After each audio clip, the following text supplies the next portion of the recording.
Ang sarap talaga mabuhay. Ang sarap maging guwapo. Welcome back again sa ating YouTube channel, Direk Noelsa, ang Adonis ng Kalingap.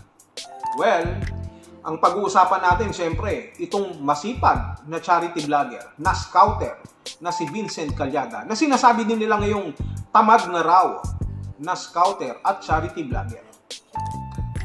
Totoo ba?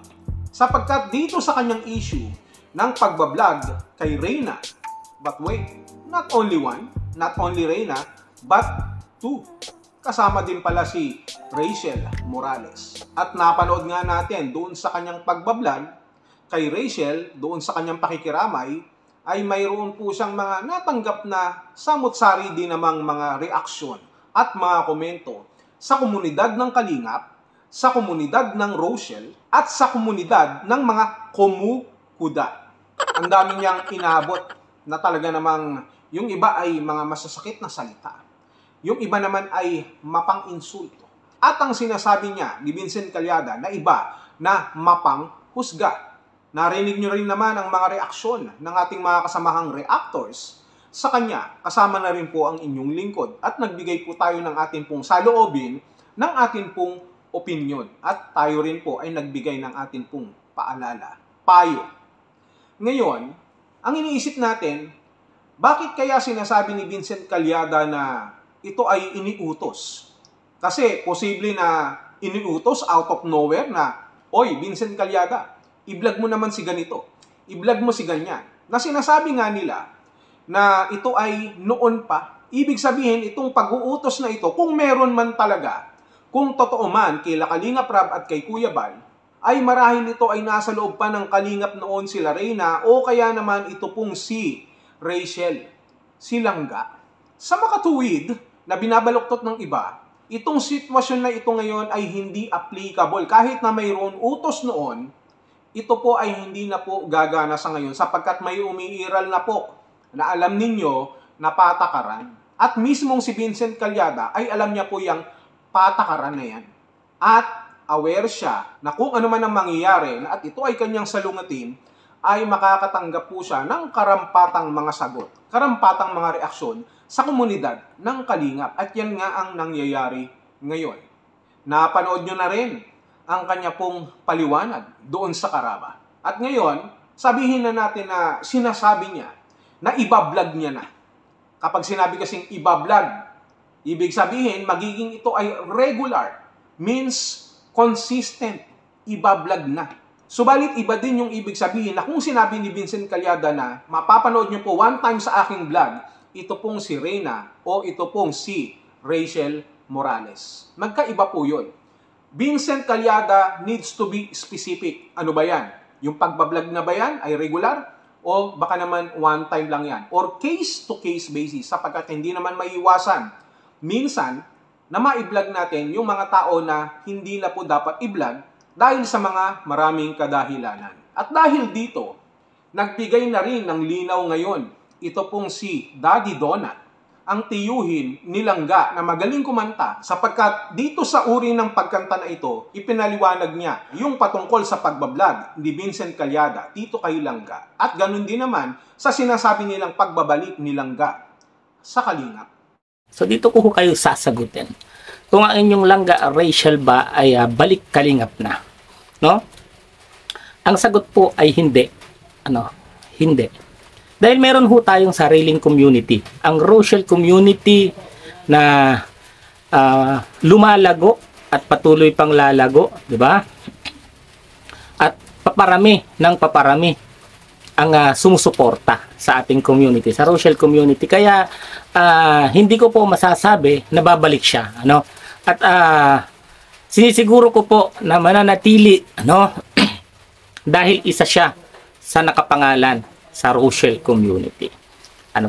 So ngayon ho, sa mga nagtatanong bakit siya nagpa-vlog kay Vincent Calyada? Unang-una, si Vincent Calyada po ay isang content creator. Normal, magbablog yan. Pangalawa, si Rachel ho ay scout ni Vincent Calyada. Pangatlo, si Vincent Calyada po ay kaibigan namin kaibigan namin ng Morales family. At siya po ay pumunta rito para makiramay. Pang-apat, uulitin ko ho, si Vincent Calyada po ay isang content creator. Isa ho siyang content creator na naghahanap ng may palalabas sa kanyang YouTube channel. So kung nagpa-interview man po si Rachel, isa ho yan sa the way kung paano ka makisama, kung paano mo tinatanaw ang utang na loob, kung paano mo ipakita na isa kang kaibigan at hindi ka nagbabago. Ayan. Pangatlo, kung tinatanong rin sa atin kung si Langga Rachel ba ay may katotohanan na palagi nang mapapanood sa YouTube channel ni Vincent Calyada. Hindi po. Hindi po. Isang beses lang po. Kasi yun ho yung pagkakataon na pumunta ho dito si Vincent para makiramay. Sa pagbabalik ni Langga sa Kalingap, malabong mangyari. Although hindi ko sinasabing imposible, posible po ang lahat ng bagay na yan, lalo na po ang Rochelle community at Kalingap kahit papano magkadikit pa rin yan. Subalit yung tsansa na si Langga Rachel ay bumalik sa Kalingap ay less chance. Bakit? Kasi kasama niya si Roel. Ibig sabihin, kung babalik si Langga sa Kalingap, babalik din po si Roel dahil sila po ay Rochelle. Sa makatuwid, kung may babalik man, hindi lamang si Langga, kung hindi ang komunidad ng Rochelle, which is sa panahon na ito, sa pagkakataon na ito, ay malabo pa pong mangyayari. Hindi pa natin nakikita yung tsansa ng pagbabalik nila sa Kalingap. Maliban na lang kung hinihingi ng pagkakataon.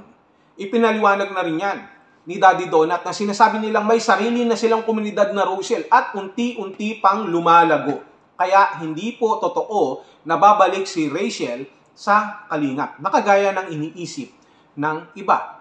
Patungkol naman dito ngayon sa sinasabi ni Vincent Calyada, wala rin naman daw katotohanan na iba-vlog lagi nitong si Vincent Calyada, itong si Langga Rachel.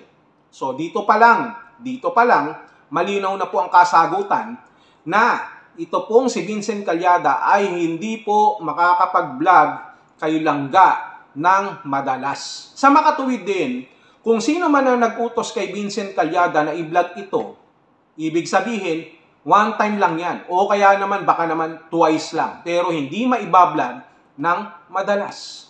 Kaya siguro sinasabi ni Vincent Calyada na mayroong magsasalita o magpapaliwanag sa bagay na yan.